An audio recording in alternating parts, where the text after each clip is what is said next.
जय श्री कृष्ण। श्री मद् भगवत गीता जी के 15वें अध्याय वृक्ष योग का वृत्तांत आपके सम्मुख इस प्रकार है। श्री भगवान बोले, संसार अश्वत्थ पीपल के समान है, जिसका पुराना पुरुष रूप जड़ ऊपर है और चराचर शाखा नीचे है। वेद इसके पत्ते हैं। जो जानता है वही वेद का ज्ञाता है। इसकी शाखाएं ऊपर फैली हुई हैं। सत्व, रज और तमोगुण इसकी रस वाहिनी नसें हैं। इनसे इसका पालन होता है। शब्द रूप आदि इसकी डालियां हैं। पीछे कर्म रूप में प्रकट होने वाली इसकी जड़ें नीचे मनुष्य लोक में और भी नीचे तक चली गई हैं। पर अश्वत्थ का यह रूप, इसका आदि अंत और आकार संसारी प्राणी के ध्यान में नहीं आता, तथापि इसकी जड़ गहरी है।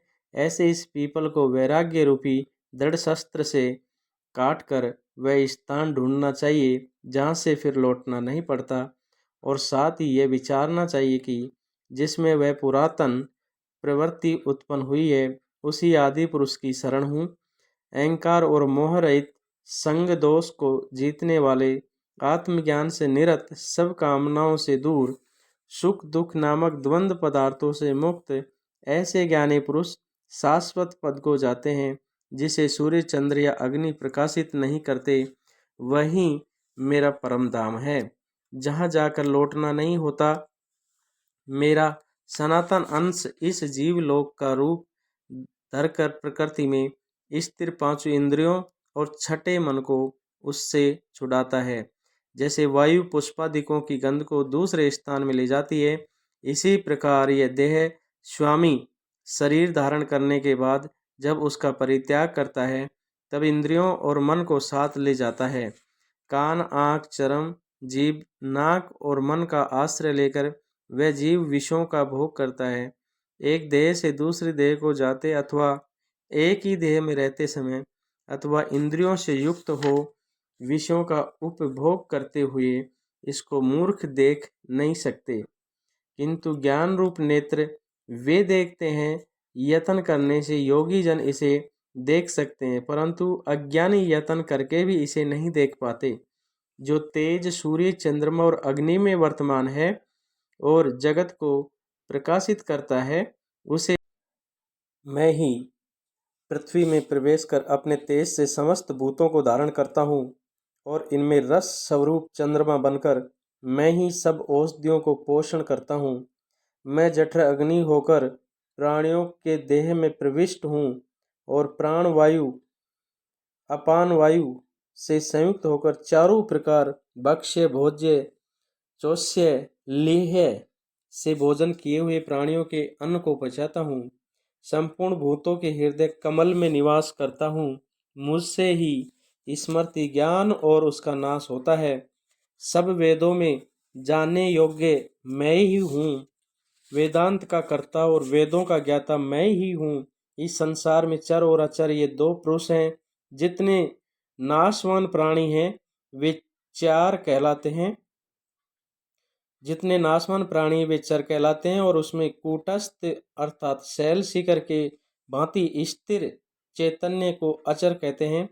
किंतु उत्तम पुरुष परमात्मा विकार रहित, सर्वनियंता, बद्ध, मुक्त, नित्य रूप तीनों लोकों में प्रविष्ट होकर धारण पोषण करता है, वह इन दोनों से अलग है।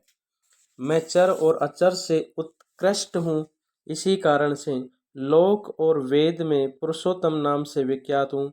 हे भारत, जो ज्ञानी जन इस प्रकार से मुझको पुरुषोत्तम जानता है, वह सब कुछ जानता है और सर्वतो भावेता मेरा ही स्मरण करता है। हे भारत, शास्त्र के गुह्य भेद को जो मैंने कहा, जानकर बुद्धिमान पुरुष कृत कृत्य होता है।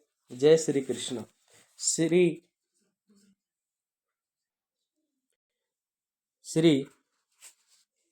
मद् भगवत गीता जी के 15वें अध्याय का महात्म्य। श्री नारायण जी बोले, हे लक्ष्मी, अब 15वें अध्याय का महात्म्य सुनो। उत्तर देश में एक नरसिंह नाम का राजा था और सुबग नाम का मंत्री था। राजा को मंत्री पर बड़ा भरोसा था। मंत्री के मन में कपट था। मंत्री चाहता था राजा को मारकर यह राज्य मैं ही करूं। इसी भांति कुछ काल व्यतीत हुआ। एक दिन राजा नौकरों चाकरों सहित सो रहा था। तब मंत्री राजा को सारे नौकरों समेत मारकर राज्य करने लगा। राज्य करते बहुत समय व्यतीत हुआ। एक दिन वह भी मर गया। यमराज के पास दूत बांध कर ले गए।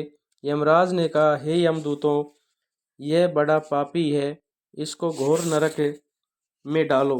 हे लक्ष्मी, इस प्रकार वह पापी कई नरक भोगता भोगता धर्मराज की आज्ञा से घोड़े की योनि में आया।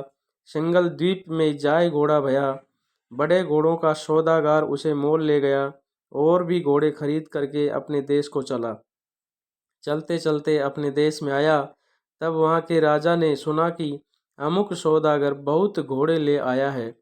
तब राजा ने उसे बुलाया और कई घोड़े खरीदे। उस घोड़े को भी खरीदा। जब उस घोड़े को हाथ फेरा तब राजा को देखकर उसने सिर फेरा। राजा ने देख कर कहा, ये क्या बात है जो घोड़े ने सिर फेरा है। तब राजा ने पंडित बुलाकर पूछा कि इस घोड़े ने हमको देखकर सिर फेरा है, इसका क्या कारण है। पंडित ने कहा, हे राजन, इस घोड़े ने आपको सिर नवाया है। राजा ने कहा, यह बात नहीं। कई दिन पीछे राजा शिकार खेलने को उसी घोड़े पर सवारी करके गया। वह घोड़ा जल्दी चलता था। राजा शिकार खेलते खेलते बहुत दूर चला गया। उस दिन राजा ने जाते ही शिकार मारा। राजा बहुत प्रसन्न हुआ। दोपहर हो गई। राजा को तृष्णा लगी। वन में एक साधु देखा, कुटिया में बैठा है, तालाब जल से भरा है। वहां राजा उतरा, घोड़ा वृक्ष से बांधकर कुटिया में गया तो देखा साधु अपने पुत्र को गीता के 15वें अध्याय का पाठ सिखा रहा था। वृक्ष के पत्ते पर श्लोक लिख दिया है। बालक को कहा, खेलते फिरो और इसको कंठ भी करो।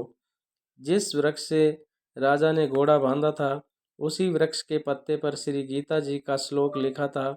वह बालक पत्ता लेकर खेले भी और पढ़े भी। उस पत्ते को घोड़े ने देखा, तत्काल उसकी देह छूटी, देवी देह पाई, स्वर्ग से विमान आए जिस पर बैठकर बैकुंठ को चला।